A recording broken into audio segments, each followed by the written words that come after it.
Welcome to the EPC.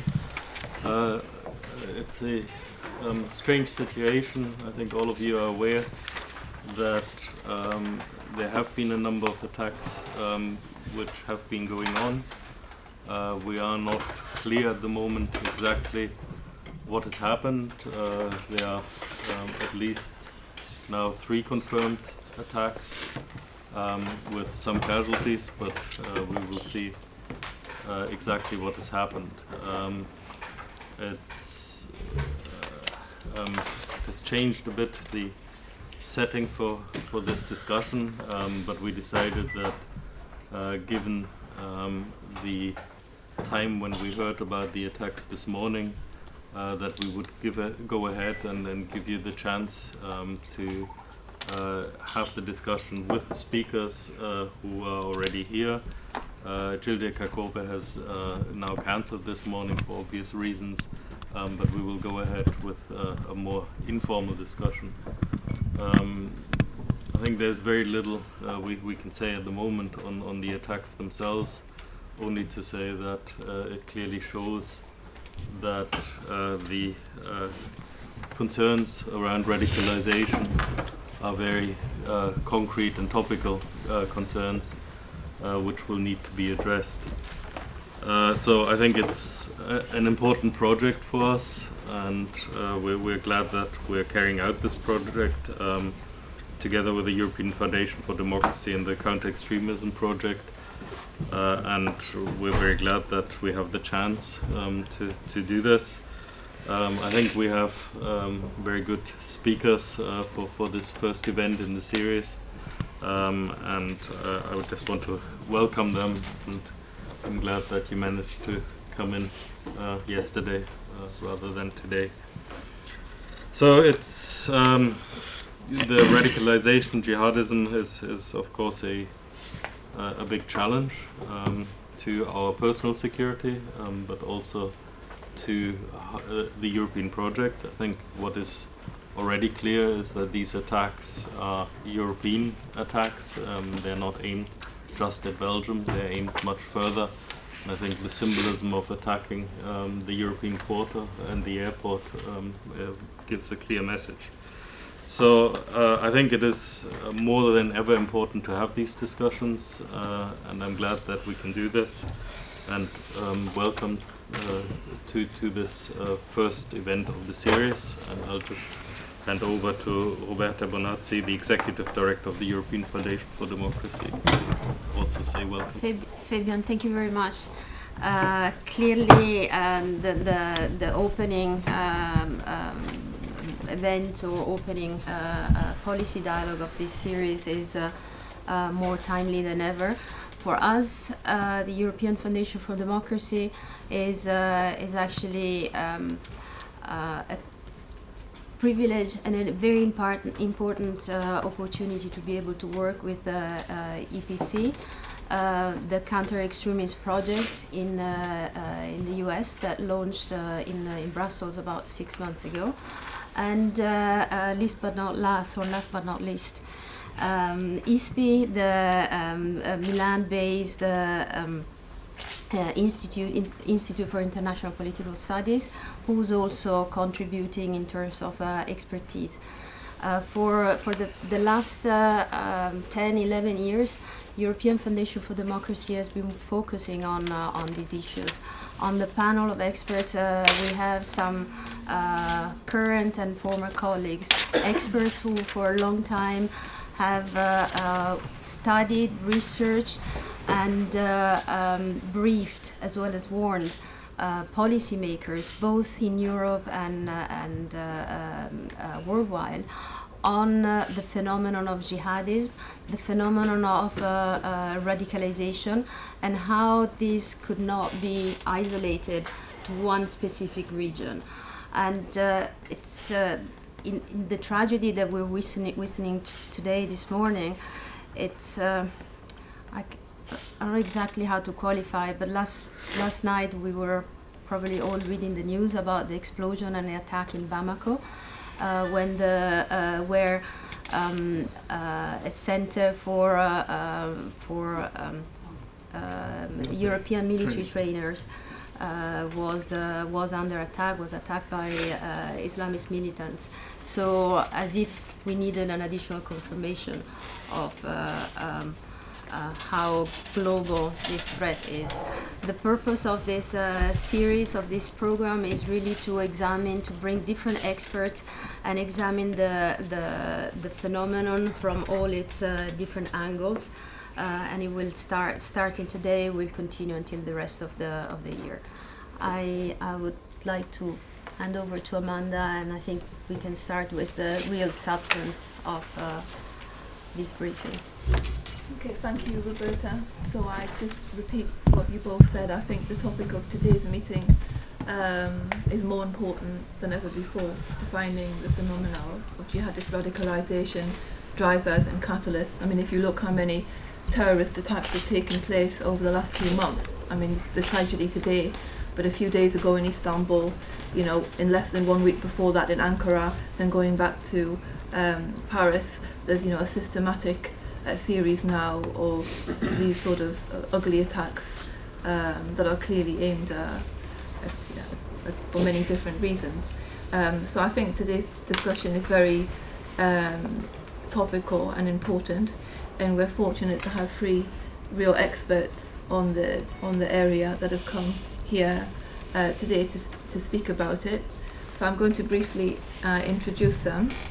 First of all, we have Rashad Ali, who's head of strategy at the Institute for Strategic Dialogue. He's a well-known counter-terrorism practitioner and trainer.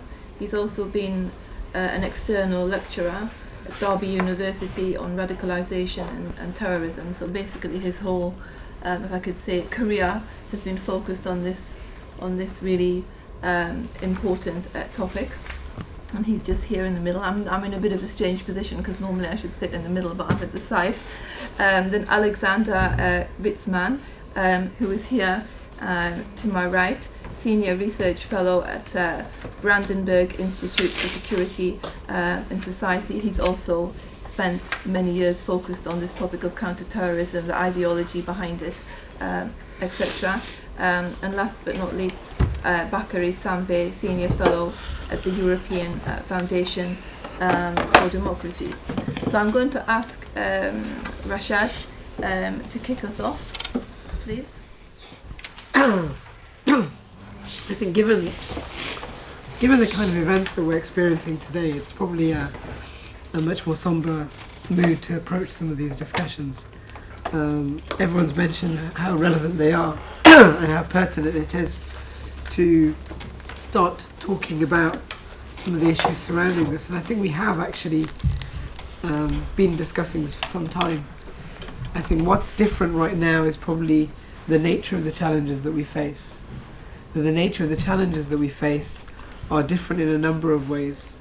I think it's becoming more and more clear that Brussels and Europe is actually the front line almost of the interaction between a global terrorist project which has very deep-rooted political objectives which are becoming more and more manifest, and therefore I guess our response internationally, internally and on a practitioner level is really, really fundamental, that we sit back and we think about how do we proceed forward from here.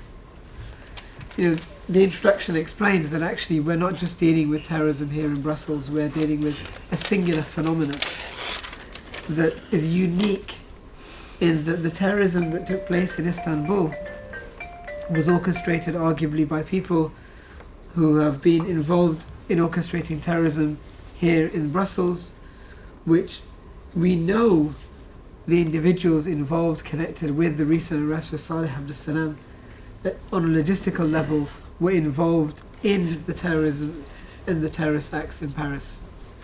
We know this from the intelligence that was gathered. We know this from the types of information that individuals who have met with these people have reported. So as an example, we know that their phones, they were in contact with people here, right here in Brussels, from Paris. We know as an example that the people who helped them locate their, you know, with their passports, with their how to travel, etc., were people from Brussels. We know that allegedly there were 90 individuals that came across through the immigrants that have been associated with ISIS and ISIL, the Islamic State of Iraq and Syria. So that phenomena is a single phenomenon that has various manifestations. Those manifestations included what happened in Tunis, they include what happens in Iraq today, and it includes, the situation that we're in. So first thing, I think, if we step back in terms of defining this, we have to be very clear on two very different things. There's a tactic of terrorism that is undertaken, and that tactic doesn't happen outside of a political context. They want to achieve certain aims. So I'm sure we can discuss what those aims are in a lot more detail. The second thing is the motives and the motivation, because people are now having discussions which I think sometimes are becoming slightly absurd. They're so divorced from reality. That is the motivation of an individual. Is it to do with their individual psychological makeup? Is it to do with the grievances they have in foreign policy? Is it the fact they don't fit into Belgian society or European society? Probably this isn't the best time for me to say this because of the situation we're in, but these discussions are absurd. They're absurd not to say that identity and belonging does not play a role. Of course it plays a role. They're absurd not because the perception of foreign policy and grievances does not play a role. Of course it plays a role. But the idea that we can detach any of those things from the very, very clear ideological dimension, an ideological dimension that looks and has created an us and them narrative very, very clearly, whether it's the Europeans against the Islamists, the West against the Islamists, the kuffar, the unbelievers against the Islamists, or whether it's in a very clear, pristine, pro-Islamist ideology, i.e. they don't just stand against democracy, they don't just stand against liberal values, they don't just stand against organising society via the nation state. They're not just against international institutions, whether it's international law, borders, treaties and so on. They have an entirely different ideological perspective on how to organise society and the world around them. That ranges from how do they organise their citizens or the people within their countries in classifying them as Muslims, heretics, non-Muslims, as people who are going to be subject to the jizya, as subservient and subjects to their authority, whether it's in defining that actually Iraq and Syria don't exist, there is no border there as much as we may like to call it a border. In reality, this is one state that's going to encompass the entirety of the Muslim majority countries because that's their world view. It's a pre-modern world view which doesn't accept the nation state, which doesn't accept actually all of our achievements in modernity, whether that's the rule of law, whether that's the idea of liberty, whether that's the value that we give to international cooperation and treaties, that what we've learnt over the last 5 centuries in terms of being able to maintain peace. And actually this couples in with a lot of the other things that are happening. The idea, I've just come from London, and I have to tell you, it's disturbing in London when we do seem to be having a majority feeling of the Brexit camp. That's the truth of it. It appears to be the case that if not the majority, then it's very 50-50 split. And actually what that represents is more than just parochial Englanders leaving Europe.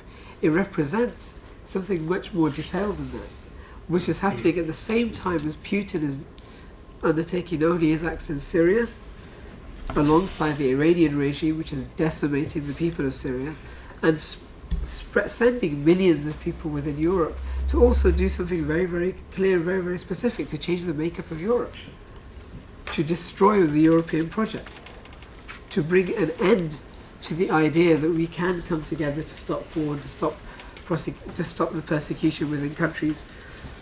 But actually, that project and that ideal is being attacked. So when looked at in that context, we have to step back and think about this in the broad context then, which means, first of all, we do not compromise our values and our views and our principles, which means what? Which means we saw a number of reactions post 9/11, post 7/7, some of which sought to compromise our conceptions of habeas corpus, our conceptions of the rule of law, our conceptions of maintaining innocence before evidence, our conceptions of making sure that we act by international law standards.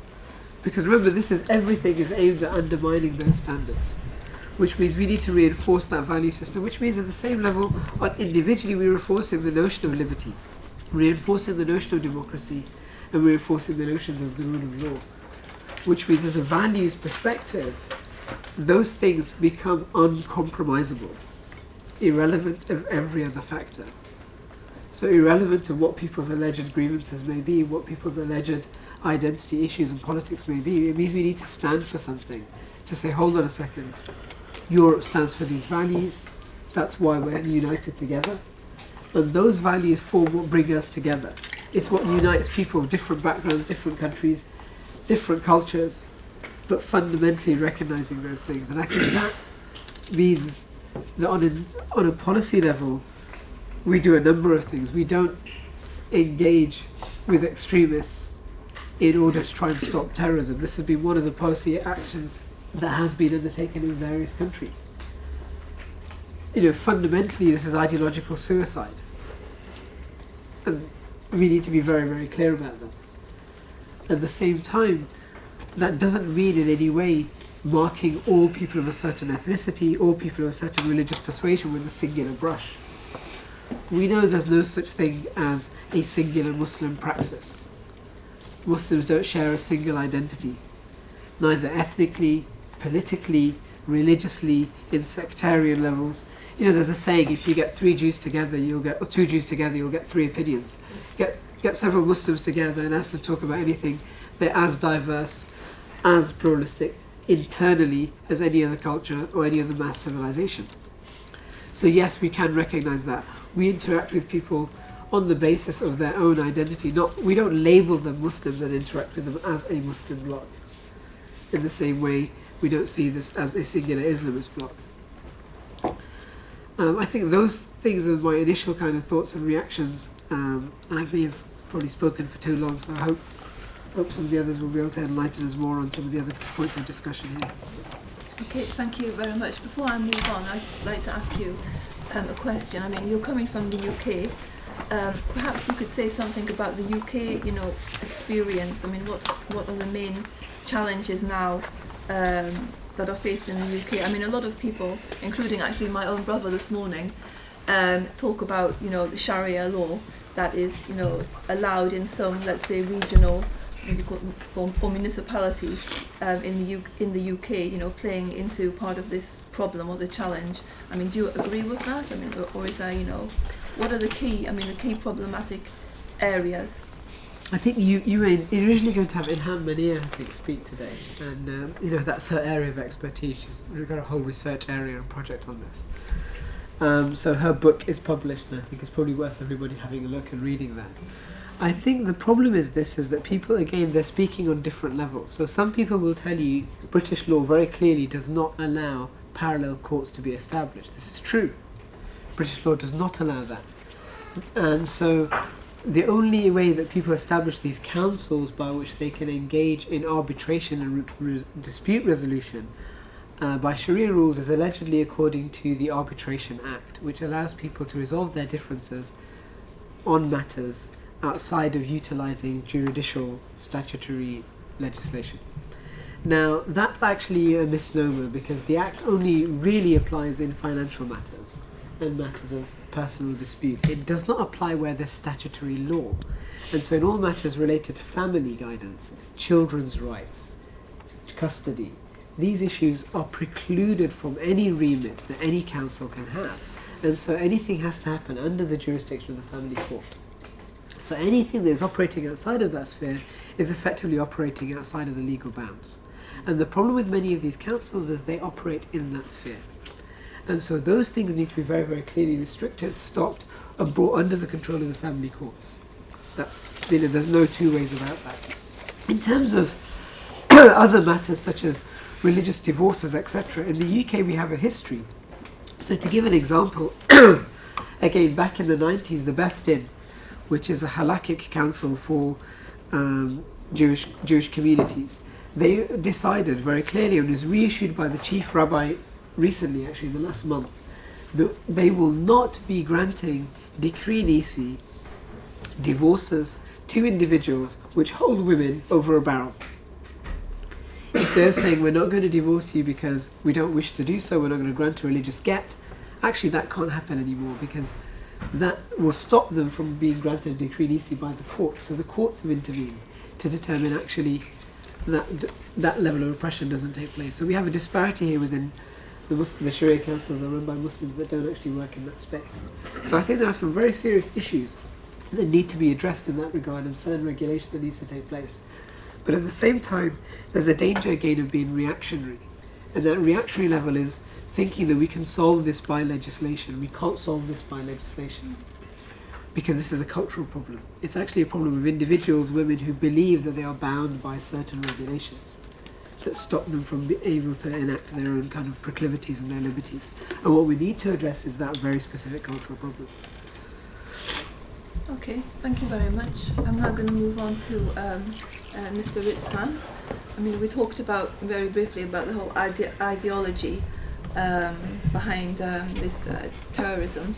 I mean, most recently this has been linked to ISIS ideology that has been, sold through, social media, etc., which seems to have had a considerable impact in, let's say, the radicalisation process of quite a lot of people, particularly youth in Europe. I mean, youth that didn't actually have anything to do with Islam to a large extent before this process. So maybe you can touch on this issue among others.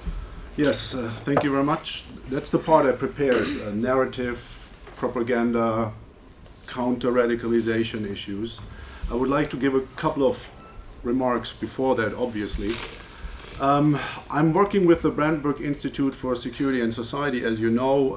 I've been working with EFD for 10 years on issues like this. I started working on radical Islam, political Islam, 2001, like a lot of people, as a full-time job, basically, in different capacities, as a legislator, as a policy advisor, as a researcher, as in different roles. Right now I'm very tense. I don't know how you feel. I'm still like my blood pressure's up, and I know this feeling. It happens sometimes, combined with big attacks. 2001 was an attack like that, where we didn't know anything. At least most people didn't know about Al-Qaeda a lot. They didn't understand why these guys were coming after us, what their objective was, what we were supposed to do. Now, 15 years later, I'm really wondering what's the learning curve? Like, what have we understood? How are we reacting? And it is amazing to me that we still seem not to understand that terrorism is a tactic. It's something you do to achieve something. They're not ISIS, Al-Qaeda, Al-Nusra, Boko Haram. They're not killing people just to kill people. They do this for a specific, they want a reaction from us or from people who have to deal with these terrible crimes. So in the ideology now, talking about ISIS, because this might be the context also in Brussels today, ISIS says there's a big problem in the Muslim Ummah, in the community of Muslims. There is very few that really understand what Islam is. That is the ISIS group, of course, from the perspective of ISIS. And then there's opponents of ISIS, the ones who totally disagree and fight them. But in the middle is this huge group that is confused, ignorant, Muslims who don't know what they really should do. This is the perspective of ISIS. The gray in the middle. They say there's black and white. You're either with us or against us. But in reality, there's a lot of gray, and they want to reduce this gray. They want to push Muslims towards extremism. And the strategy they have is to commit attacks in Europe and other places for European institutions, Americans, everybody who is involved, to overreact in a way to push Muslims out of society so they can be easily recruited by ISIS and others who then say, see, we told you. They are racist, they're bigots, they're overreacting, they're arresting everyone. And this is super tricky, of course, right? This is very complicated, but we have to understand if we agree with it or not, if we think this is logical or not. This is not the point. We first have to understand why they do what they do. And then we can reflect on how to counter this. And now, France published a report recently about the attacks in France, 55 pages, and a senior French counterterrorism expert is being quoted saying that we don't talk to the Belgians on an intelligence level. We don't even agree on how we translate Arabic names. Because in European languages, we have 15 kinds of translating a name coming from Arabic. So if you don't agree on the translation of the name and you have a database, you might run into problems because it might be the same person registered under different names in different databases. So before we now come again into the discussion of cutting down civil liberties, going after all kinds of people, we have to look inwards and find out why we're still so bad, obviously, on intelligence cooperation. How is it possible that a network of individuals in Brussels and partially France can operate without being discovered over years and commit a series of attacks, then pull back, and then commit again a series of attacks? This is like the key purpose why we have intelligence agencies and police, and I'm really kind of shocked, despite the fact of having worked 15 years on this issue, that we're still not capable of doing this, because a network should be easily discovered, right? There's a lot of people involved, there's a lot of communication, there's traveling, you need to forge passports, you need to buy things for explosives, you need to travel, all these things. So we really have to first check the capabilities of our security agencies, the openness for cooperation, and everything that's in the way of cooperation has to be challenged. And before we now come up with new laws and try to cut down on civil liberties, that's just my call I would like to give, and I would like to make. The second thing ISIS wants, of course, is to lure us into battle. They fantasize about a final battle in an area in Syria called Dabiq. Because in some of the prophecies and foreseeings in ancient history and in Islam, there's a final battle of the true Muslims against unbelievers and crusaders and everybody else. So they want us to come. They're very upset that the Americans are not coming. They publish this, they talk about it. They want to fight American ground troops in Syria because they know that their recruitment will spike up 10 times. And this is what they're actually looking for, though. They want overreactions by European and Western societies towards Muslims in Europe and the US, for example, and they want our military to come in.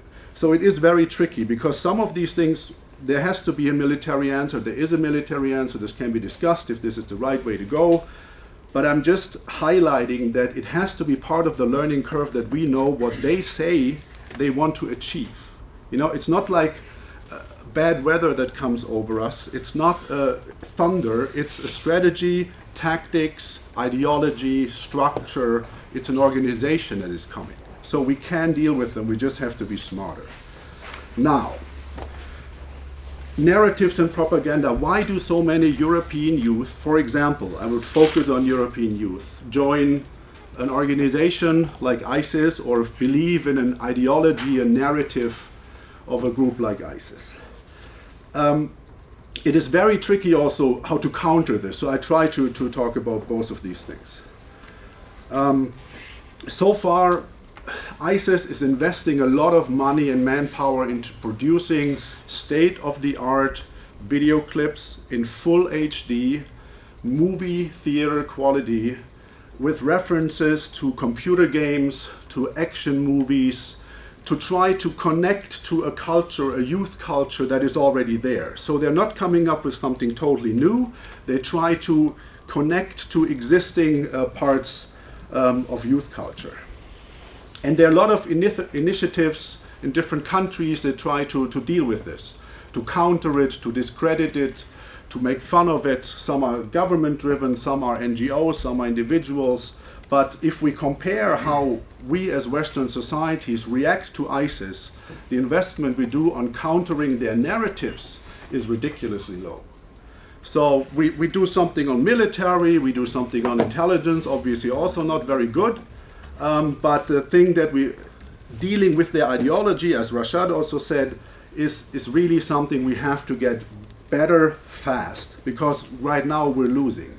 There's no conclusive counter-narrative or alternative narrative, and I'll try to highlight a few ways how we could approach this and maybe make it a little more practical. Based on two assumptions. If we look back in history of counter-propaganda, counter-narratives usually connect with people if they're very close to the truth, if they're based on truth. So we cannot come up with some crazy idea. It has to be based on truth, and the messenger, of course, is as important as the message. So it makes a difference. If I talk to a group of people, or if Rashad groups, usually people accept content of or messages if they see themselves in the messenger in a way. So the more similar the messenger is to the objective of the message, to the person that should receive the message, the more likely is that they accept it and think about it at least. ISIS propaganda has it has a lot of messages, but for me the key 4 points are: Sunni Muslims are being killed. Okay, in Syria and Iraq, they are being killed in the hundreds of thousands by the Assad regime, by Iranian militias, and of course by Iraqi Shia militias or Shia army. So it's basically the Shia-Sunni conflict that is being communicated. Sunni Muslims are being under attack. Children and women are being killed, and there are pictures and videos of dead, brutally murdered children and women, and they say, and you are a Muslim, why are you not helping? You have to come. And then they show videos of 16-year-olds with Kalashnikovs, and they say, see, even a 16-year-old can help. Why are you not helping? This is one key message. The other is that they say we have established a caliphate, a religious superstate. It's humane, it's just, it's social, and it's your duty to come. Because it is a caliphate, it's the only place for you as a Muslim to live in. You cannot be somewhere else, you have to come. So this is another call. The third one is what they offer in a more concrete way is a new life. If you're unhappy with your life so far, if it's like mediocre, even if you're kind of well off but you're bored, you get an upgrade. They say you can be a hero. You can be a part of a brotherhood. Your life will make sense. You will fight for a just cause, right? And then adventure, of course, action, and sex. We cannot underestimate, because ISIS is highlighting it, that you will have access to women. You can marry several of them. You will have sex slaves, for Europeans mostly. So this is what they offer. They say Sunni Islam is under attack. We have a caliphate, you have to come. You will get a new life and an upgrade. And there's an adventure, and you get all kinds of benefits. In addition, actually, because they want people to come, they say we even have Nutella. You know Nutella, right? The spread for your bread, to imply normality. You can move from Brussels or Berlin or from London to Raqqa, and it's not going to be a big difference. It's just going to be much cooler and nicer, and you're going to be happy here. This is their message that they're sending to youth.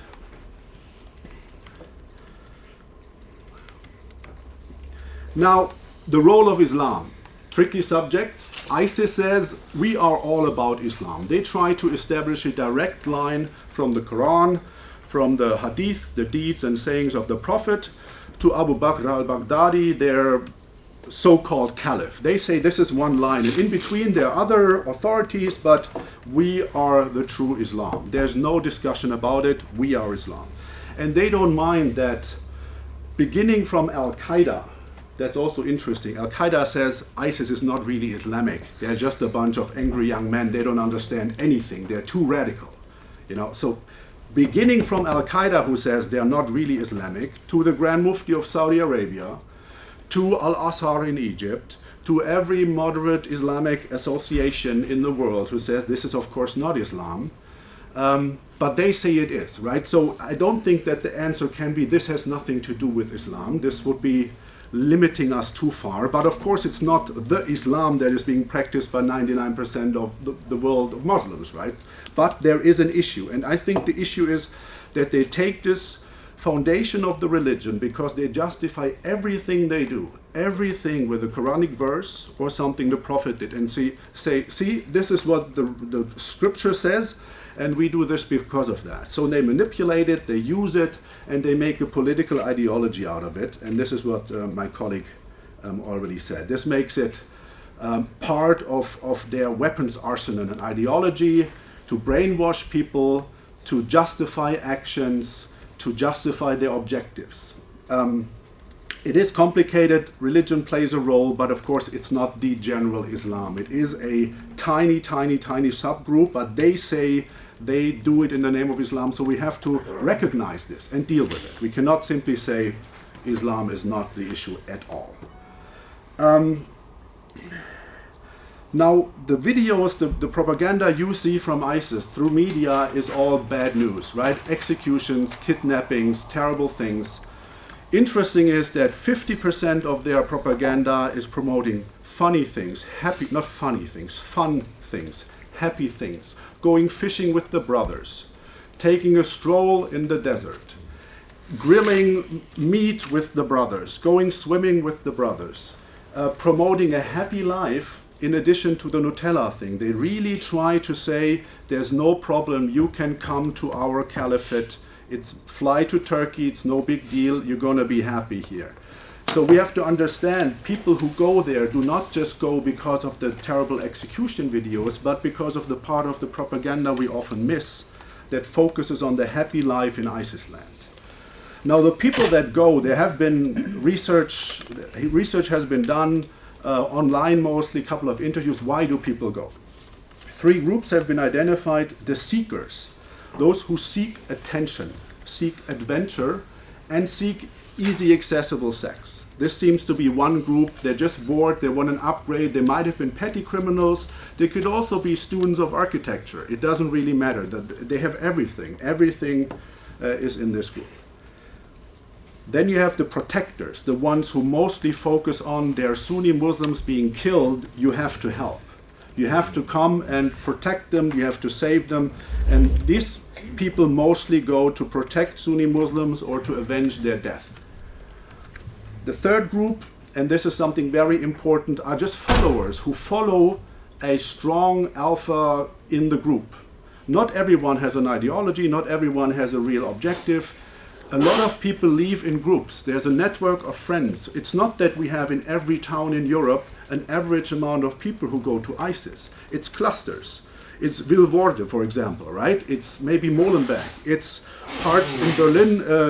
It's other small towns. It's about people who motivate people to actually go. So you can radicalize yourself over the web, but very few people leave actually and go to ISIS land without having actually met someone in between. Women, why would women go? Right? This is a question I also asked myself a while ago. Why could this be attractive? Now, the sales pitch of ISIS is that here you will find a just man, a pious man, a real man, and not these materialistic sellouts that live in the West. So if you want a real Muslim man, you can only find them in the caliphate. And for some women who are suffering from the patriarchic structure, maybe also in Europe, yeah, they are not allowed to go out after 6 in the evening. They can only go with a brother accompanying them. For them, going to the caliphate is being seen, at least it's promoted like this, as a liberation, because in the caliphate also the males have to oblige and have to follow the strict rules. So no sex before marriage is for both. It's not like in Europe that the guys often do what they want and the sisters are under control of their fathers, or it's a small group I'm talking about, but that's part of their narrative. You find real men and everybody is treated equally. It's a just society. There's no double standards if you accept that Sharia is one standard, which is a different discussion. So how do we deal with this? You can come up with funny videos making fun of ISIS. You can say, no, this is not Islam, and you can quote scripture, and all this is being done. I think it's not being done in the best way so far.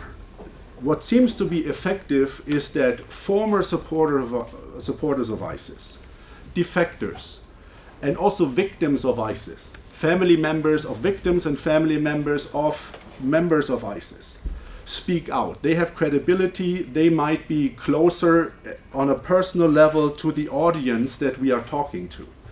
And there have been interviews done with defectors and former members of ISIS. And they say, we left because ISIS is not protecting Sunnis as they claim. They're actually killing Sunnis. They're killing other militias, they're killing civilians for whatever reasons. There's a lot of killing of Sunnis going on, and I came to protect Sunnis. So I cannot stay there.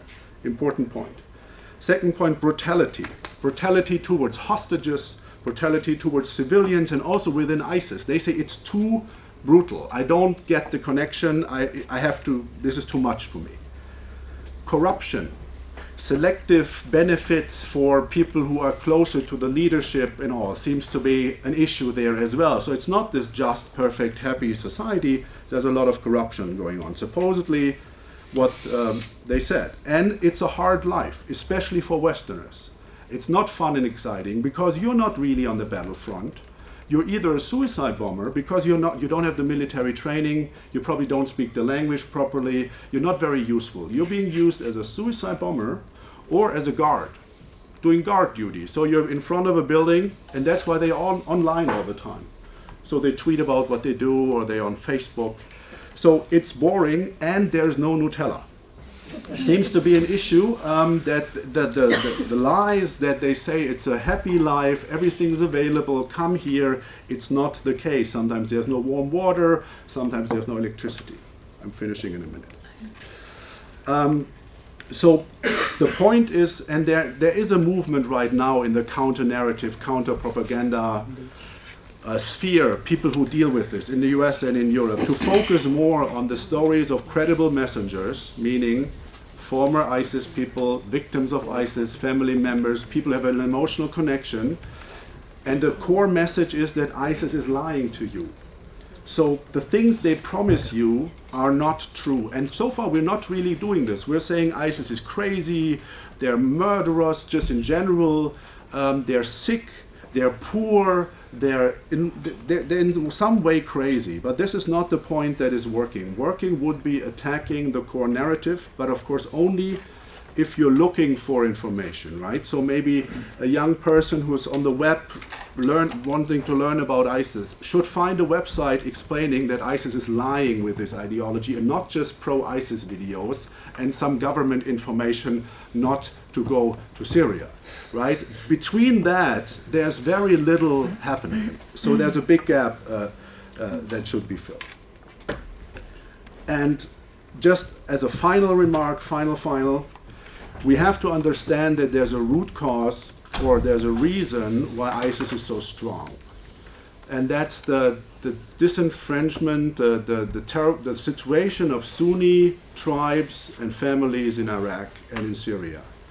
That they think that dealing with ISIS and having deals with ISIS is better than having deals with the Shia Iraqi government. They are afraid of the Iranian militias. You know, there is a reason why ISIS is so much stronger than Al-Qaeda ever was, and that is they have a local conflict where the local population says, we might not like you guys, but you are better than the alternative. And this has to change. Once the local tribes, like they did in 2006 in Al-Anbar, rise up and kick those guys out, it will be much easier to go after them. So there cannot simply be a European domestic solution and not only a bombing military solution. There has to be a political solution in Iraq and parts of Syria to make sure that ISIS is being kicked out from the territory that they're holding. Thank you. Okay, thank you very much. I mean, I agree with all of the points you made about ISIS, but I think there's another element, because ISIS doesn't exist in a vacuum. I mean, there's the element of where it gets its money from to do all of this stuff in the first place that I think needs to be more seriously addressed, and doesn't seem to be being sufficiently addressed by the West, and not only the West. And of course that brings us to Saudi Arabia and the Wahhabi agenda that Saudi Arabia has been pushing, you know, for decades. I mean, not just in this region, but far beyond. I mean, in the Far East, for example, you have countries that have been, you know, groups of, you know, radicals have increased and are brought back over here.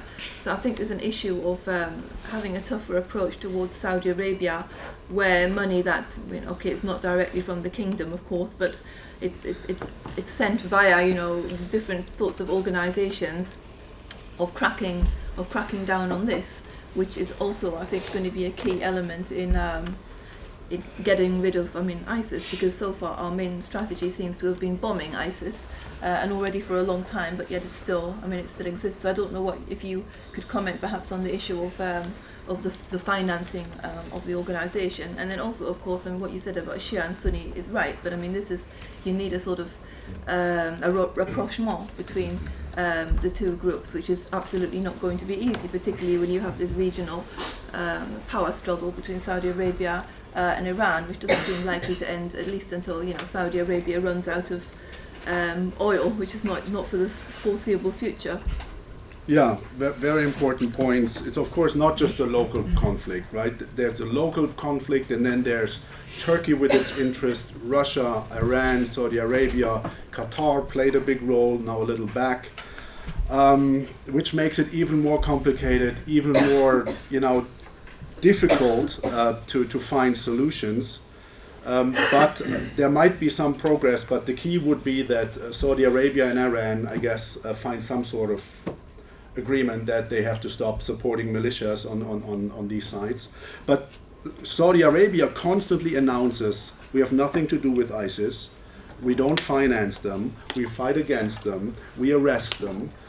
So the official side, as you said, is not involved, they say.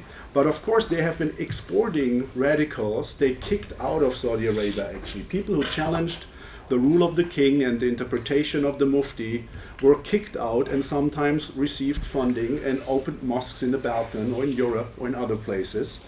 And some of this is related because the ideology is very similar. If you go back, and I'm not a theologist, so it is kind of a tricky topic, but there are a lot of similarities. Let's keep it there. Finances, it seems that bombing their cash depots, bombing their oil structure, gave them a significant blow. Supposedly they cut the salaries for foreign fighters for 50%. Not sure if that's true, might be true, but this is an ongoing struggle. But of course, if you hold a territory as big as Great Britain, you have income in forms of tax, right? And income you just take stuff that you like because you're kind of an occupier with some sort of deal with parts of the local population. So the guys who are not on your side, you just take their riches. But this is not sustainable. You can only steal property or gold or money once. So the financial issue is a big issue, and it's being dealt with in a military way, bombing sources of income, but I'm really not sure how the real financial structure of the Islamic, so-called Islamic State is right now. I don't see a lot of money coming from Saudi Arabia, from my knowledge. Okay, but it's not just about financing the Islamic State. It's about finance that goes into various different, let's say, organizations throughout Europe, which are promoting extremism. Yeah, sure. Which, again, maybe this comes back to the question of cooperation sharing, Yeah. but it remains a significant problem. I think it is important, though, to kind of differentiate some of the different things we're dealing with. So as an example, the broader ideological issues, the branding of certain types of religious messages, the rise of Islamism in general, actually those types of things are quite key. And that does happen across the Saudi regime and so forth. In the UK, as an example, some of the Saudi scholarship or the Saudi preachers, Muhammad Hanifi was known to be connected with many of the young individuals who left from the United Kingdom to end up going. On the finance side, though, I'm inclined to agree. Actually, the major financial contributions have been the banks that they raided and looted, the taxes which they still do collect, and they're very, very elaborate in the way they record their taxation system and so forth, and also hostages that they have been seeking money from, and oil revenue with the Assad regime. There's a war economy that is going on there, and I think that can't be negated. But the bigger issue here really is what you mentioned at the end, I think. The bigger issue is we're dealing with a situation where ISIS are operating. If you're a Sunni and you're in this region and you're being attacked by the Assad regime, where 500,000 people have died, no one really gives a damn. Let's be straight. No one really gives a damn about the fact that they're dead. Because nobody in the international community have we decided to do anything about that. We've decided to do things about other reasons. So we are attacking ISIS, which will probably be responsible for maybe 5% of that figure.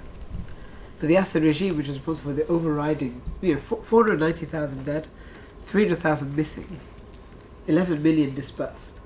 And so as far as you're concerned, the Assad regime is doing it, the Iranian government is doing it, the Russians have been doing it, the Obama regime has decided, and I'm sorry if this sounds a little bit political, but the Obama regime has decided we are having detente with Iran. Iran are now our friends. It doesn't matter what's happening on the ground in Syria, because they will happily give that up. To the extent when the Syrian opposition, these are not the jihadist opposition, the Al-Qaeda opposition, who the individuals from Saudi Arabia and Qatar have been supporting financially as well, more the Al-Qaeda, Jaish al-Fatah and so on, but actually the opposition group from the FSA, the people who we've been in contact with, who we've known about for many, many, many years, actually we hear statements by John Kerry saying they need to stop whining. This is a real step. This is, they need to stop whining. It's like, if you're a Sunni in that region, the only people fighting on your behalf that are successful is Al-Qaeda, Jabhat al-Nusra and ISIS. If you're in that region, because the FSA have just been abandoned by us. They have just literally been abandoned by us. So now, who is there on the ground that's fighting on your side? And that's a much bigger issue. The narrative messaging for us in the West is much bigger. Because actually this then comes into how do we tackle it. And we haven't. We spent several million pounds, euros a day in the bombing. We don't spend anything near that in terms of thinking about serious counter-messaging. Seriously putting effort in to say, hold on a second, we want to tackle this ideology, we want to tackle the rudimentary politics, we want to tackle the identity issues, all those, the soft power arguments. But you can't really take that seriously if what you put in, as an example in the UK, is £15 million for a counter-extremism fund. You're not being serious. No one's going to take that seriously. Actually stepping back and saying we as a society need to do something and do that very seriously is a different question. Sorry to go on. No, it's fine. It's all really interesting. So now I'm going to turn over to our last speaker, to Bakare Sambe, who does research on Islamic movements and ideologies. As I mentioned, he is at the European Foundation for Democracy, but he's also assistant professor in research at the Department of Civilizations, Religions, Arts and Communication at the Gastonberger University of St. Louis in Senegal. So I give the floor to you, please, sir. Thank you. Okay. Thank you very much. And I would like first to thank Roberta and the European Foundation for Democracy and our friend in EPC.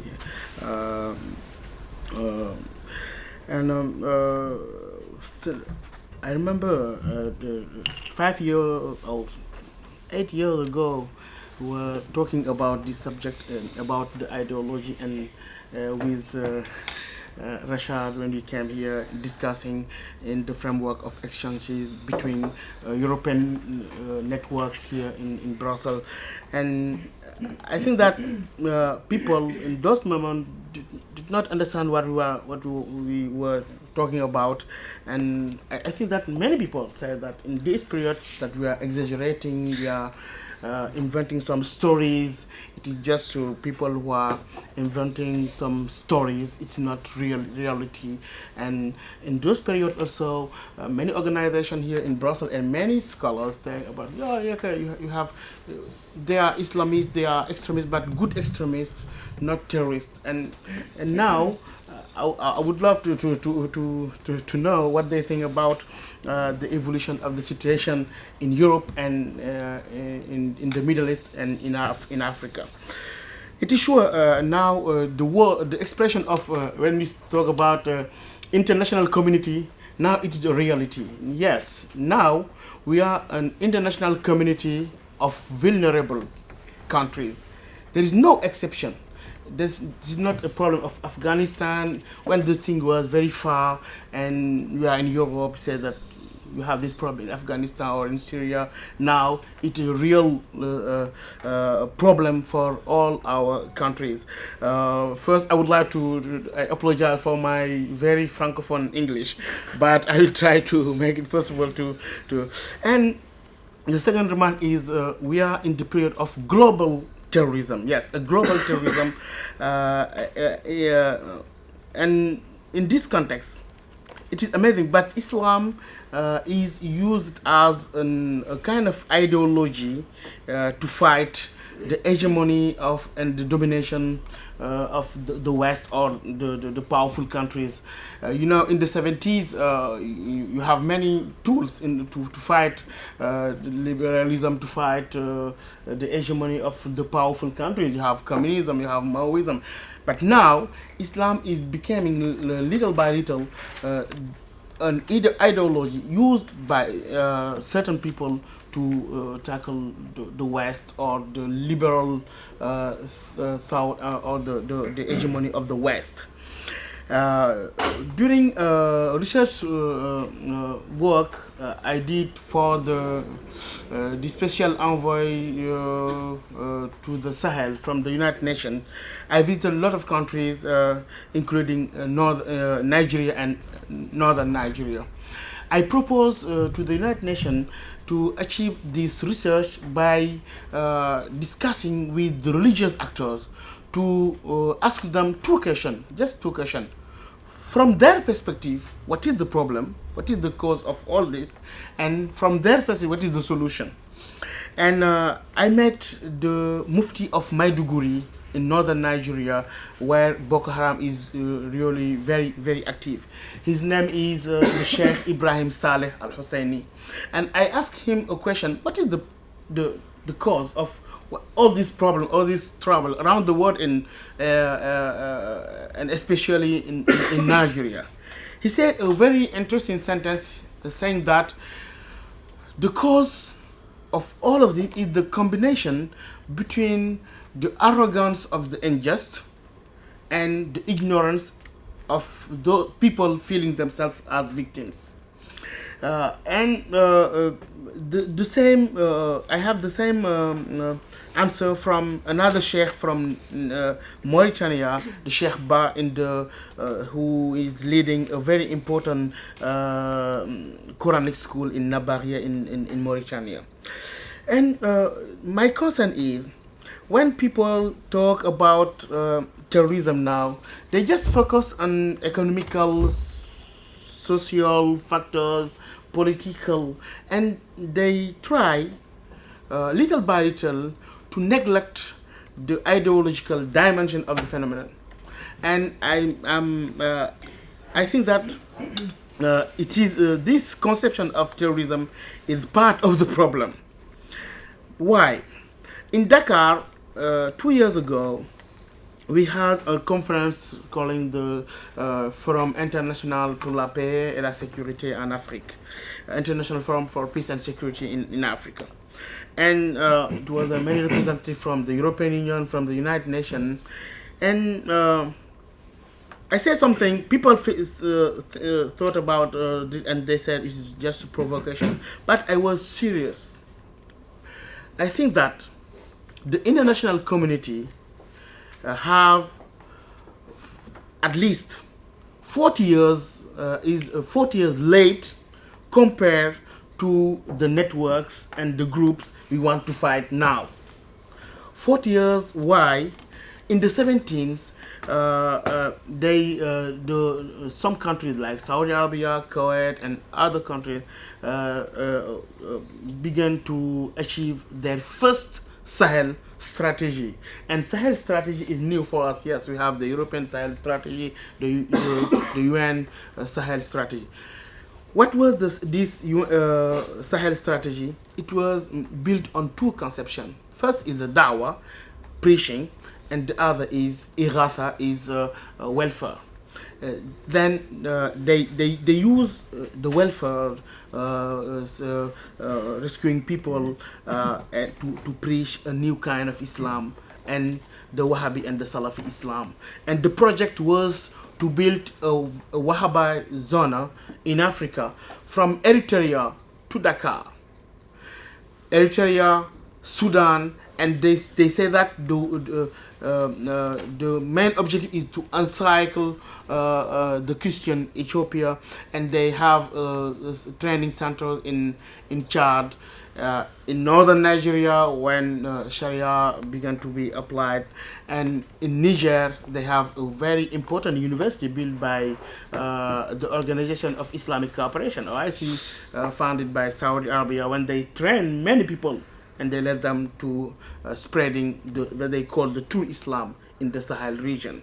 And Mali, the northern Mali, which was controlled by Mahmoud Dicko, the same, who is now the leader of the Islamic Council in Mali.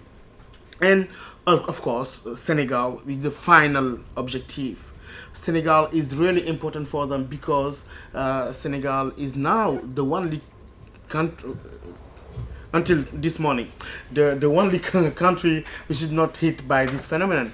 And you have all the organizations, European Union, United Nations, and other, and they have also in the 70s, because in the 70s you have a series of many years of drought in the Sahel region, and in those period, European Union and the United States have no money to help us. They were hit by the oil crisis, and the countries who had money was Saudi Arabia, Kuwait, and the Gulf countries. And as the the international community did not understand what had happened, and sometimes I think that it is the case. They impose to the Sahelian countries some structural adjustment, and they invest less and less on education and social work. And those organizations funded by Saudi Arabia and some Gulf countries come back to Africa, and they have the second Sahel strategy in the between the end of the 18th and the beginning of the 19th. And with Islamic NGOs, they build school, Islamic school. They found some social work, and the objective was to Islamize the country. Amazing, Islam. Sometimes I say to people in Medina that Islam was in Africa before reaching Medina in the 7th century in Ethiopia, and Timbuktu Islam was in Timbuktu in the 11th century, or even in Senegal. The thing is, they want to impose the Wahhabi and the Salafi Islam in the Sahel country, and they have the same objective, all this Islamic movement, but they use different strategies. First, you have the strategy of Muslim Brothers. The Muslim Brothers, they name their strategy in Islam. They want to reform Islam, to modernize Islam. The strategy is very complex because they use technological modernity to fight social modernity. And young people are really attracted by this phenomenon. And what they do also is to have a control on schools. For example, in Senegal, in Niger, in Chad, they began the propaganda when you were in secondary school, and at the university they try to have some mosque built by World Muslim League, founded by Saudi Arabia, and they put this mosque the center of indoctrination, yes, voila, of some student. And today, for example, now in Senegal, where we have at least 30 young Senegalese who joined ISIS in Libya and in Syria and in Iraq, and most of them was educated people, and they was trained by those mosques built by the Muslim World League in the campus in Senegal.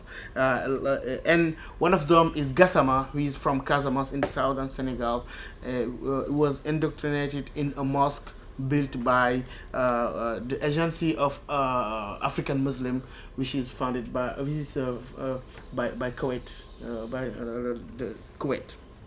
And we have this problem in Africa. And for example, this caused a kind of clash of religious model and causes many conflict between Muslim themselves, as you can see in northern Nigeria. And because Islam was adopted by African people in a peaceful way, without major problem between the communities. But when they come with the Wahhabi and the Salafi Islam, and they try to impose that to people, and they say it is the right Islam. If you are not Salafi, you are a bad Muslim. If you are Sufi, for example, when they arrived in Timbuktu, they destroyed the mausoleum, they destroyed the what represented the contribution of African Muslim on Islamic civilization.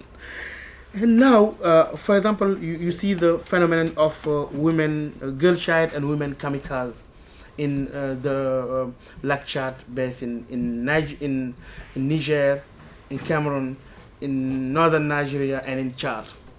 They use ideology, because I would like to emphasize on this. Ideology is very important in this process. They use the ideology. They teach to girls that the first martyr in Islam was a girl. Her name was Sumaya, and they teach this in some Islamic school, and they encourage those girls to become.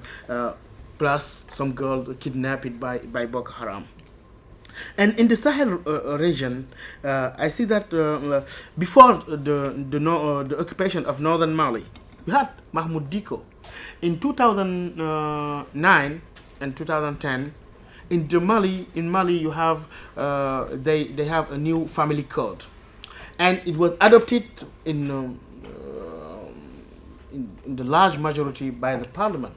But the president refused to promulgate this family code because of the pressure of the Wahhabi and Salafi organization, led by Mahmoud Diko, who is nowadays the president of the High Islamic Council in Mali.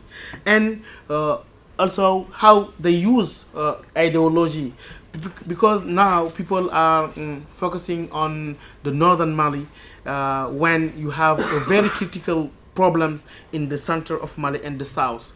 The last attacks in Ivory Coast is caused by some group coming from Mali and from the southern Mali, and mostly some people close to Ahmad Kufa and Ibrahim and Suleiman Keita. And in this case also they use ideology. They say that in the center of Mali we have Segou, Massina. We had in the past some jihadi movement. We have to revival the jihad and Islamize the country. And also, if you look at the strategy of Boko Haram, Boko Haram began with ideology, except the first open letter written by Muhammad Yusuf. Open letter to the federal government say that we are frustrated, we have marginalized, we are suffering from economical condition, and we are socially marginalized. The second writing was entitled هذه عقيدتنا ومنهج دعوتنا.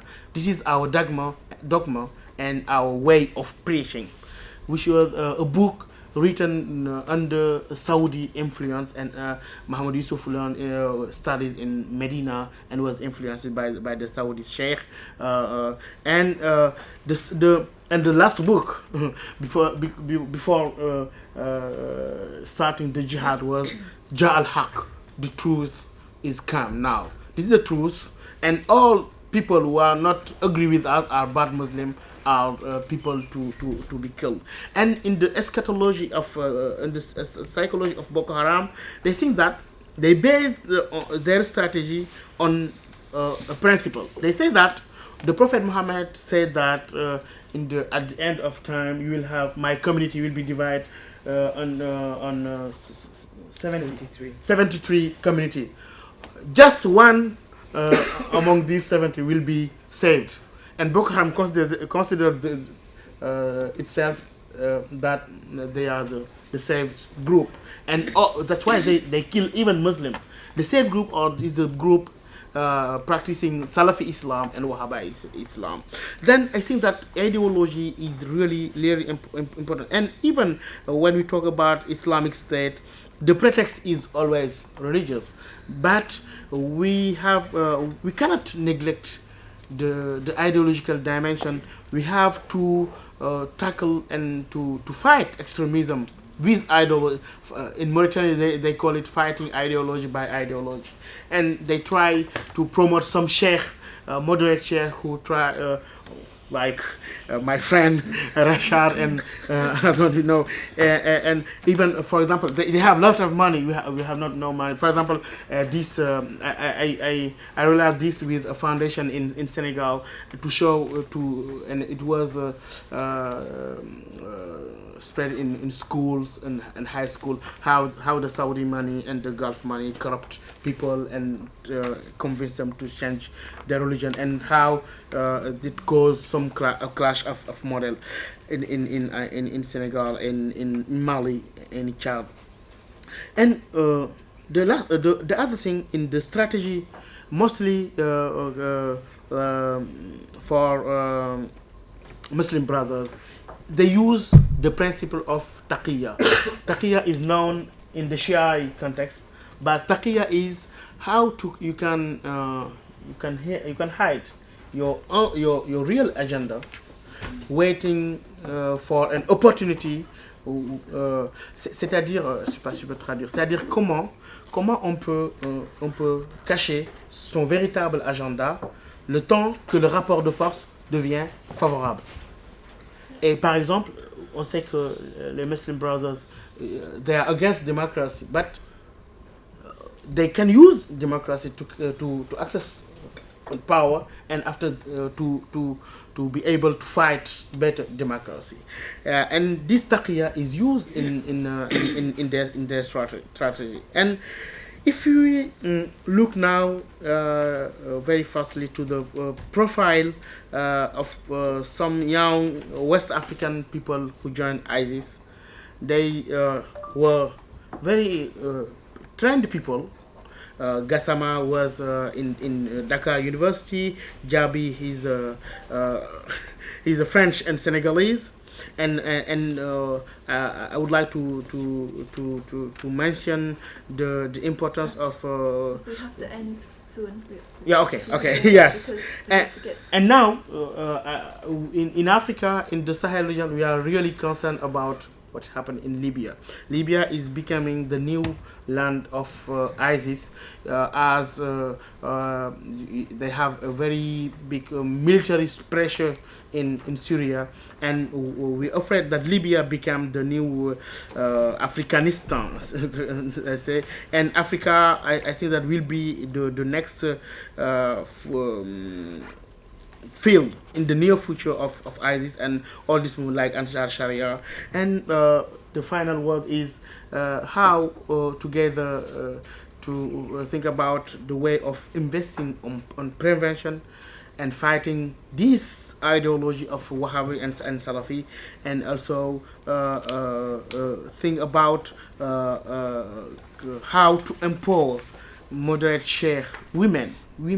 I trust on women, because the women are the victim of extremism, but I think that they are the solution, because they have a long experience on fighting on fighting extremism before extremism becoming a security stake.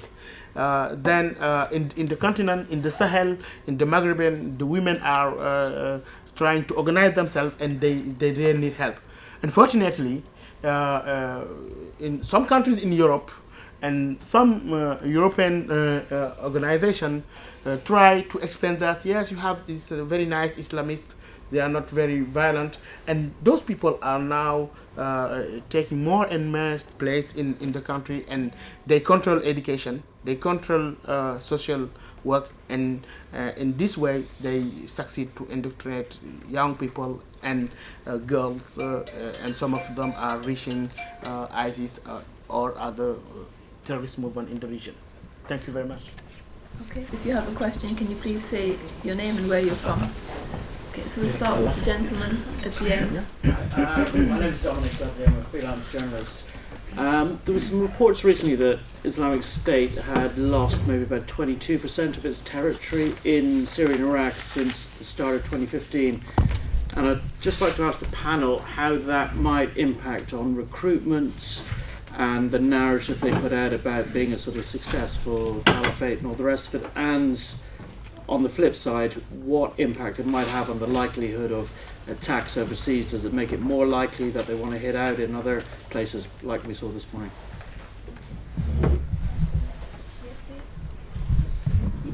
I would like, my English is not so good, I shall try. That's not really a question, I want only to Can say you just two say words. where you're from, please? Yeah, Parveen Jamil, I am the president of the Kurdish Bureau for Liaison and Information in Brussels. And I lived in Syria, I am born in Syria. I know very good the situations there for long ago. May I say Yes, go what? ahead, Okay. please. I think the problem before the Daesh, it's very, very old. When I was there, the father of Assad was reigning, and now his son. And on the other side of the frontier, Saddam Hussein, the same party, Baas. You know what means Baas? Baas, resurrection of the Arab nationalism. Both of them, and Baas, the Baas of Syria and Iraq, were secularists, were not religious. That's why I think the reason of the Daesh is not only the religion, because the others were not Shiite or Sunnite or I don't know, they were dictators. The problem in this region, or the Middle East, is that there is no deep in the mentalities the notion of democracy, of pluralism. Everybody, laik, secularist, Muslim, not Muslim, atheist, everyone says, it is of me, of you. We can't work together. That's a very big problem, and millions of people are like this. The only, I can say, that it's not relatively prosperous and democratic region is the Kurdistan of Iraq. There is a real government, a real parliament. Sometimes they dispute, as here also sometimes, but it is relatively prosperous. And the only people, almost the only, that at the ground fight the ISIS are the Kurds, the Peshmergas. That's what I want. Thank you. Do we have another question? Yes, please. I'm Caroline Woelands, I'm a Middle East columnist from the Netherlands. Well, Islamic State is using suicide terrorism both in its military strategy, in its offensives in Syria and Iraq, and of course in terrorism in Europe and elsewhere. How are they able to recruit that many young men, mostly young men and some women, to blow themselves up? Okay, do we have a last question? Yeah. Hello, I'm Isabel Montoya from the Committee on Foreign Affairs. Could you speak I'm a Isabel bit? Montoya from the Committee on Foreign Affairs at the European Parliament. I'm responsible for Maghreb, counterterrorism, migration, among others. And I would like to thank the three speakers for a very interesting presentation and comments. I have a very technical question, and I apologize because I had to leave the room on several occasions. About the, you mentioned interviews or study from foreign returnees, foreign fighters, and I would like to have the reference, please. Okay, would you like to start, Alexander? Yeah.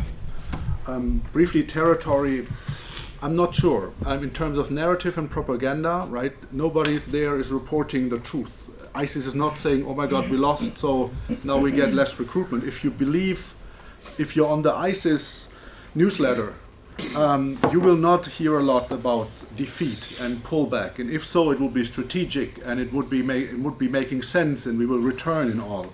Maybe it has an impact, but it is a reduction from a huge expansion, right? So it is, in a military sense, it would make even sense, because they don't have the personnel to hold a huge territory like this. They don't have the infrastructure like this. So I have a hard time judging the success of ISIS by the territory they hold in the margins. In the center, of course, but not in general. I cannot make the connection. Suicide terrorism has been ongoing for decades now. It's a good question what motivates people. Some have been diagnosed with mental illnesses, some have been groomed and brainwashed. Like, you can start from Hamas in the Palestinian territories to Al-Qaeda, to there were even Christian militias in Lebanon who used suicide bombers in the 80s.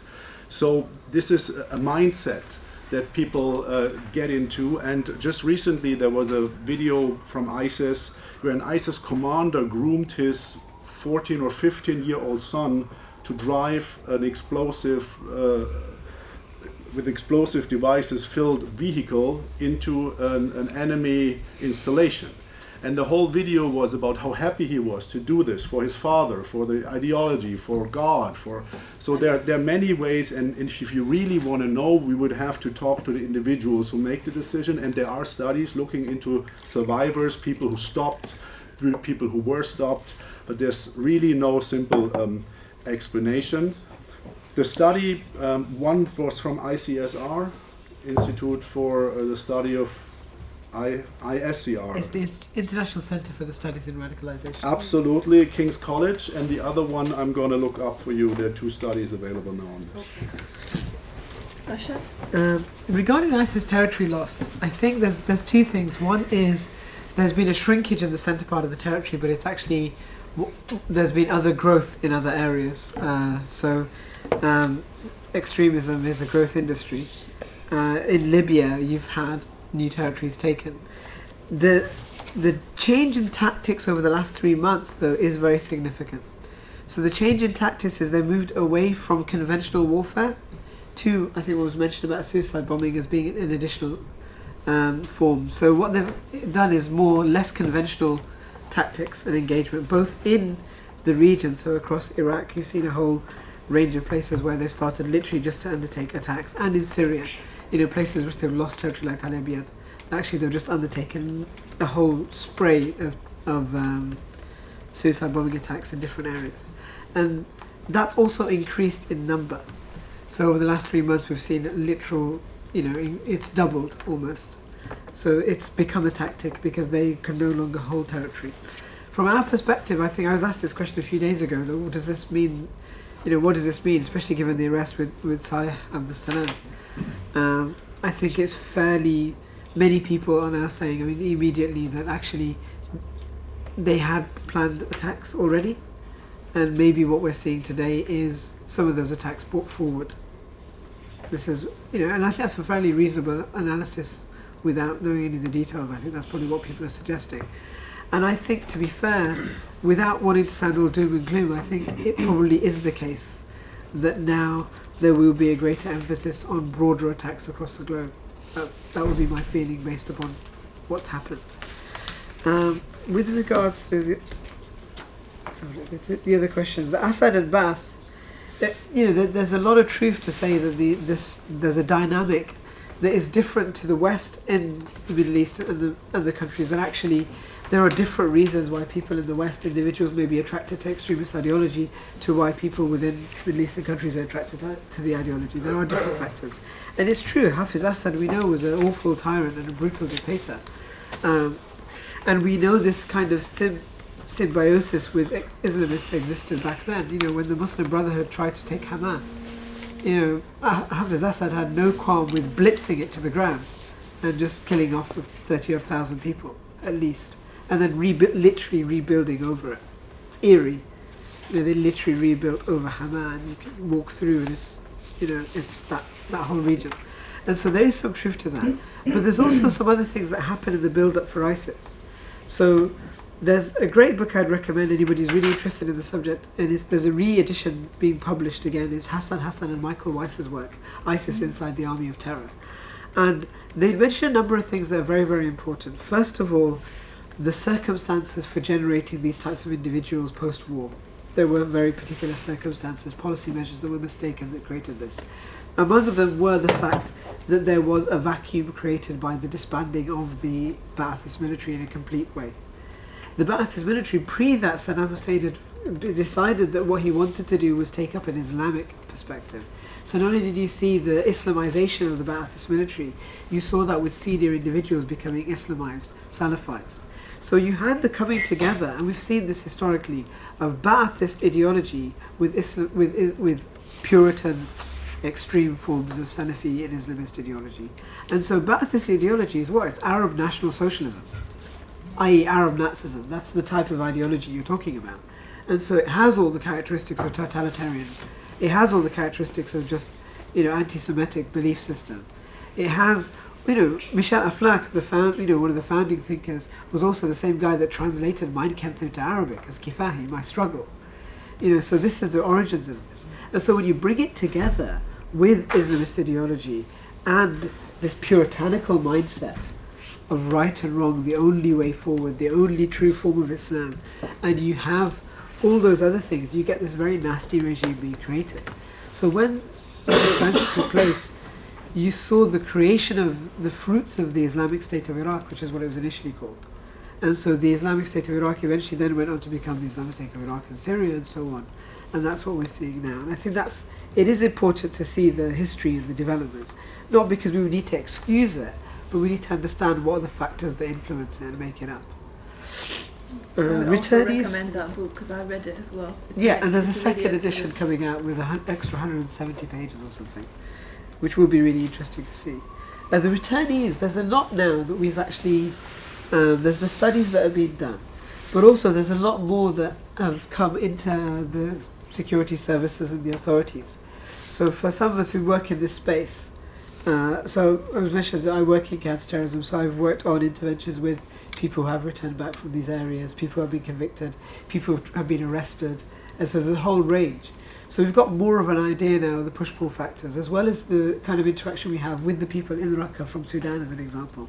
So we have a lot of the information and looking at what their push-pull factors are, what their motivations are. And they do clearly specify certain things. They speak of all the things you mentioned, actually.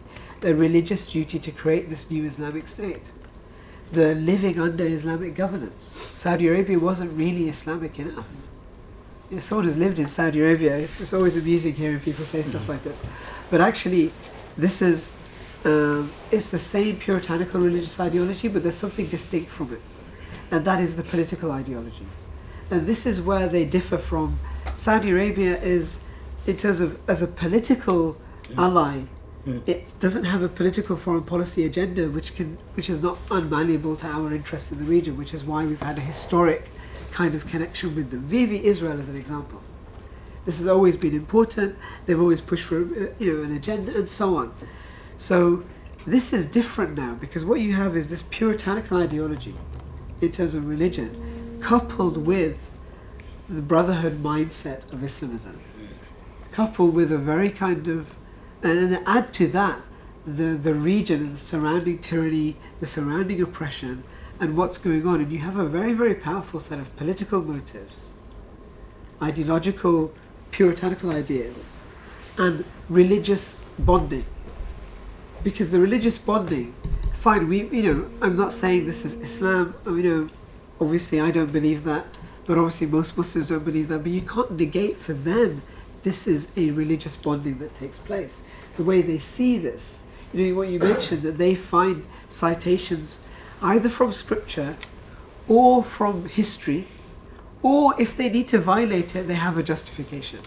So they have a book which is called The Management of Savagery, which they've adopted as their framework of thinking about guerrilla tactics in warfare, where they say, yeah, fine, it may disagree with Islamic rules of fighting, but this warfare now is universal, it doesn't matter. Guerrilla warfare has its own sets of rules and everybody must embrace it, and it's become internalized. So it's internalized in their own mindset. This is part of their religious, ideological, political worldview. And so when you see that as a pull factor again, the adventure, you see kids driving a tank, spinning it around like they're in some computer game. That element is there very much for Western attraction. There's all sorts of additional things that come into play. And I think if we want to have a counter-narrative or counter-narratives, we actually need to look at what are the pull factors for different groups of people, because there are different things that attract different people. And then allow the narratives to address each of those things. Not one, there's no one magical one we're going to, think, what is it? Think again and turn away. It's not going to magically change, the propaganda space. We actually do need to step back and look at this in a very sophisticated way, which means understanding the narratives, understanding the push-pull factors, what has worked for who, and then deploying counter-narratives accordingly so that we develop in a very specific manner. Okay. Sorry. Can I just ask a follow-up question to what Rashad just said? Rashad, I'm Roberto Bonazzi. But you say we have to understand the narrative in order to build the counter-narrative, analyze the push and pull factors. Has it not been done? I mean, that's a theory of what should be done. But we've heard this for the past 2-3 years. So on this, there's lots of kind of research work, which, to be fair, is good work. Is fairly on target in terms of understanding the psychological factors, some of the demographic factors, some of the ideological analysis. It is good. However, to be completely honest, when looking at it in the grand scale, because we're talking now about assessing narratives, online engagement, and so on, one of the things that we're looking at is being able to then map the online space in terms of narratives so that we have a data set which is actually fairly substantial to justify what people's theoretical frameworks is. So we're developing testing frameworks to look at mass data and the theoretical frameworks to say, well, this is the ideas, if you like, that people say radicalisation happens like this. These are the narratives they can map onto radicalisation. This is the data sets we have on the online space in terms of, for example, we have mass Twitter accounts of many of these people. We have narrative propaganda that ISIS has put out.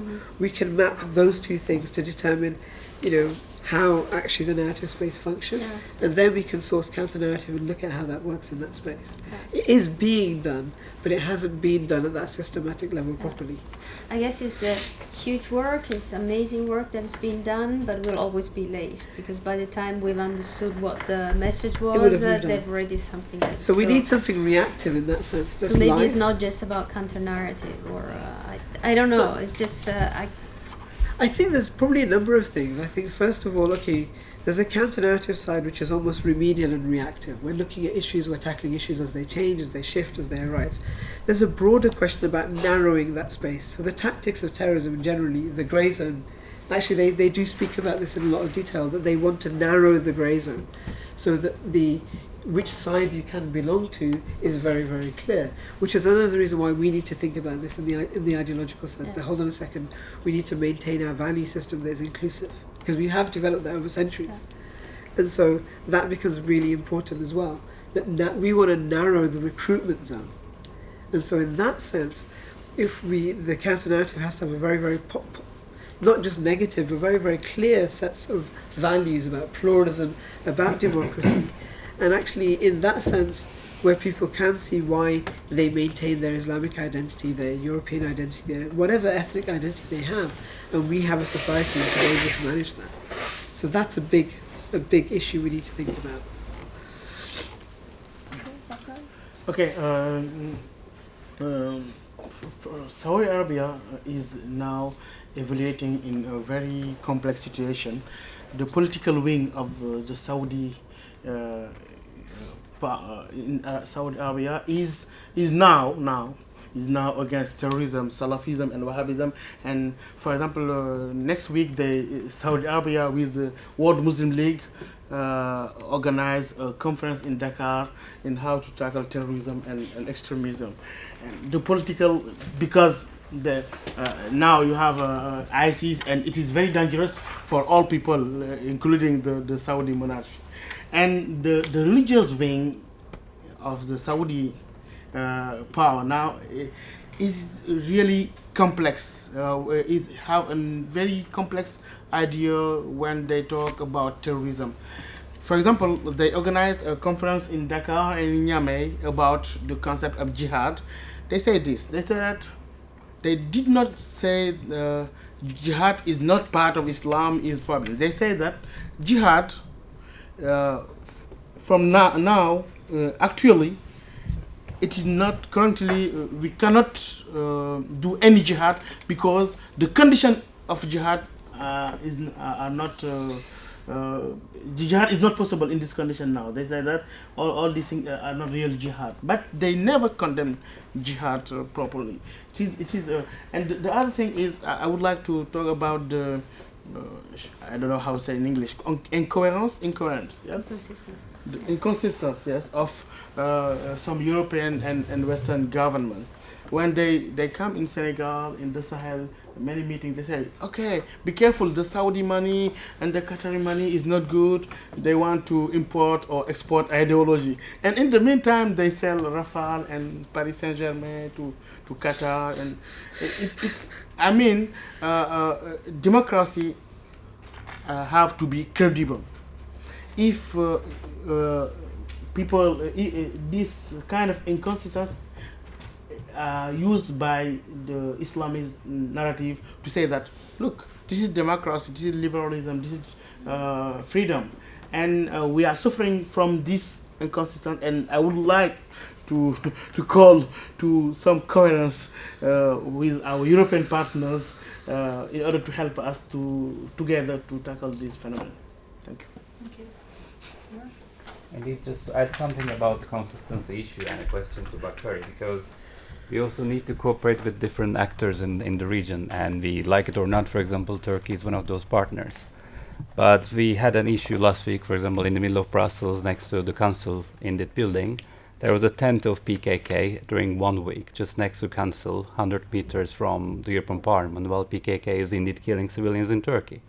So there are no good terrorists and bad terrorists, and if you would like to cooperate with certain countries, then we need to be consistent in that sense too. What do you think?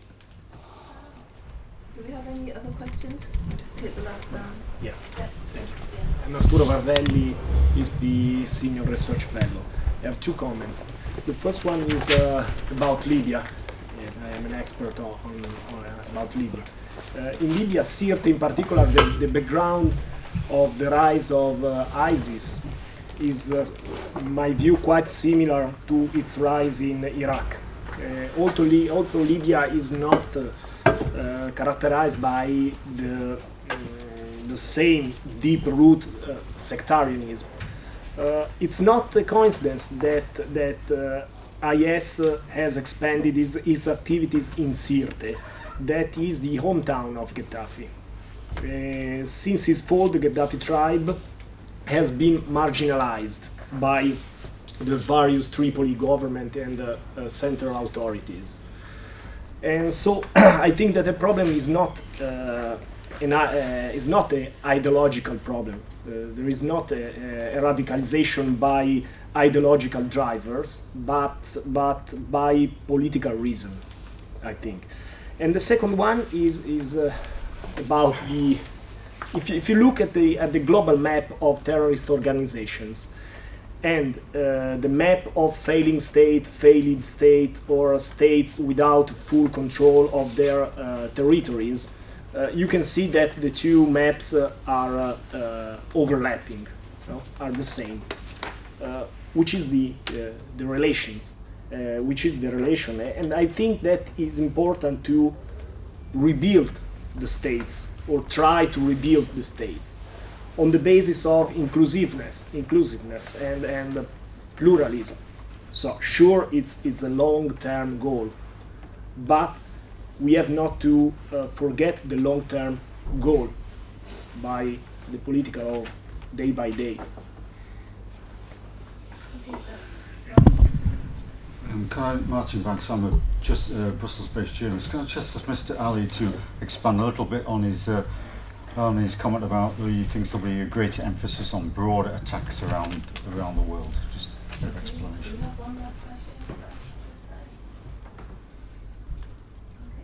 Okay, we'll respond to these questions then. I don't know, Bakari, do you want to start this time? Okay, about Libya, for example, yes, it is a political problem after the political crisis, major in Libya, and the competition between tribes. Okay, but what is dangerous in the situation in Libya now, currently is, you have Chad, Niger, and you have Nigeria, and in Africa, in the Sahel region, our government, our civil society are really concerned about Libya And because our young people who want to reach ISIS, Syria is so far, they go to Libya. And the other thing, I think that in Europe, you have to keep in mind is that among the objective to settle in Libya, according to ISIS, is to reach Europe or to hit Europe from Libya. And I think that perhaps here people have time to be in philosophy, to think about. But in Africa, in the neighboring country, I was in Chad, in Niger, people are really concerned. Thank you. Yeah, I think Libya actually, there's a few very quick points. First of all, we tend to be a little bit behind on some of this stuff. We wait for things to get worse and then react, and this is the point you're making. And it's the same with our international policy. Actually, the situation in Libya has been getting worse for some time, and also across different parts of the region. But at the same time, I'm more concerned about some of the policy development attitudes towards the region. So, for example, yes, we know what has happened in Libya, but that is not due to the intervention that took place to remove Gaddafi. There's still some of this stuff of thinking around with people. No, we had to intervene to stop Gaddafi slaughtering those people. And that was correct. It's the post-intervention planning, policy and actions that have come to undo that, when we leave a political vacuum and a vacuum in the region, which is what we're seeing now. When that political vacuum is left, then it's naturally a place for strong strategic powers to come in. And so we've seen it in two ways: the rise of extremist ideology like ISIS, and we've seen it with Russia and Syria. That's exactly what's happened. And I think we need to think about this on a broader level, that strategically speaking, how do we move forward? Because intervention, fine, we learned the lesson from some of the mistakes in Iraq, but it wasn't the military side that was problematic in Iraq. That was very short, very succinct. It was the post-military governance that failed. Similarly, we learned the successes of intervention in Kosovo, in Bosnia, where if you go to these places, you know, in the UK, Tony Blair's not the most popular person now, given everything that's happened. But, you know, Bill Clinton and Tony Blair are popular names for children in Kosovo and certain villages in Croatia, etc., because these were people that saved lives. And so we need to step back and have a very serious conversation about how and what we do in that respect. With regards to the kind of extension, I do think, what I mean is twofold. I think that the networks have spread much further out in Europe than we would like to acknowledge and admit. And so what we are seeing now in Belgium, and Belgium is not unique and is not on its own in that respect, is actually the effects of those networks being settled fairly well in various places within Brussels, etc. So I think as a result of that, whether it's France, whether it's Germany, where there have been hints of attacks before, whether it's Brussels or whether it's London or whether it's like what happened in Tunis, I think actually we are going to see more of those types of attacks, because actually there's very little you can do from a policing perspective to stop individuals. What you can do is you can work and find networks. And so this is why the point regarding our intelligence services, sharing intelligence, being able to actually follow up leads, because the French actually determined that there was a number of, you know, from the reports that were leaked, there was a number of individuals that were already here. They already knew that Belgium had a number of individuals that were orchestrating the attacks. So in that regard, if we are looking for networks and we are looking for people, I think that's quite key if we're going to stop further attacks of this nature, as much as they can be stopped. Okay, Alexander? I'm good. Okay, do we have one last question? Okay, then I'm going to draw the meeting to a close. I'd like to thank you all for coming here under very difficult circumstances and give us really great presentations on a theme that's obviously of high concern, and we will continue to be working on it within this project for the entirety of this year.